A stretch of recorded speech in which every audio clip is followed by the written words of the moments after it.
వానలు పడి మొత్తము రైతులందరూ నష్టపోతున్నారు, మొత్తం నానిపోతున్నాయి. కొంచెం తొందరగా ఈ ధాన్యాలన్నీ తీసుకుంటే వాళ్ళకు కూడా లాభం ఉంటది. మొత్తం ఇక్కడ ఏం వరద వచ్చి నీళ్ళు అన్ని నీళ్ళలో కొట్టుకపోతున్నాయి. అవి నీళ్లు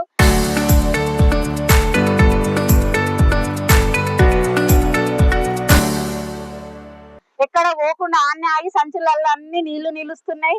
మొత్తం నీళ్లు తేలాడుతున్నాయి, ఒడ్లు మక్కలు అన్ని. ఇట్లా చేస్తే ఎట్లుంటది? రైతే రాజు అంటారు, కానీ ఏం లాభం లేదు. రైతు పండించి లాభం లేదు, అసలు నష్టమే ఉంది కానీ లాభం ఏం లేదు వాళ్ళకు.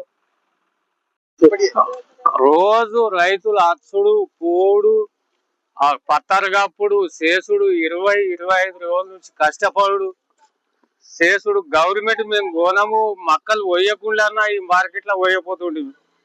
1700కు 1600కు బయట అమ్ముకుని అది చేసుకుందరు. ఇప్పుడు ఇవి నాని ఈ నుక్సాని ఓడి భరించాలి. ఈ రైతులు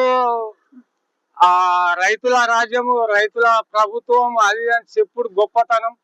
ఈ నుక్సాన్ అంతా రైతులకు మిగిలిచ్చినాక ఇప్పుడు ఈ రైతు ఎటు పోవాలా, ఏం కట్టాలి, అప్పు తెచ్చిన కాడ ఏం కట్టాలా, ఇప్పుడు ఈ రైతు ఏం కావాలి?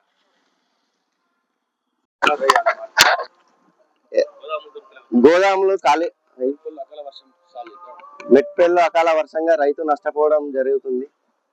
ప్రజలు అండ్ అధికారులు మమ్మల్ని ఆదుకోవాలని కోరుకుంటున్నాము. చూడుర్రి మాకు మా పరిస్థితి ఏందో, మా వ్యవస్థ ఏంది.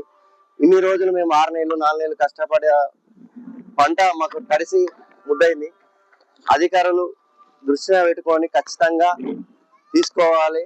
తడిసిన ధాన్యం ప్రతి గింజ కొంటామని ప్రభుత్వాలు చెప్తున్నాయి, కానీ అధికారులు చెప్తారు కానీ ఇక్కడ బీట్లో మాత్రం పట్టించుకునే నాదులు లేడు. వారానికి ఒకసారి మ్యాచ్ అభిస్తారు.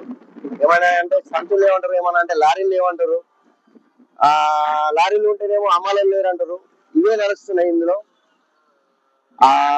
డ్రైనేజీ పరంగా మాత్రం ఘోరమైన ఘోరం ఉంది. మెట్పల్లి బీచ్ అనేది జీవితంగా నాకు తెలిసిన పాయింట్లు ఇదే గచ్చి ఉన్నదంటే ఇట్లే ఉన్నది.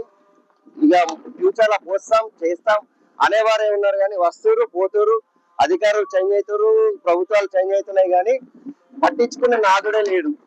మెట్పల్లి బీచ్ మాత్రం ఇంత ఘోరంగా ఎప్పుడు నా చిన్నప్పటి నుంచి నేను చూస్తున్నా ఇదే గచ్చి ఉందంటే ఇదే గచ్చి ఉన్నది.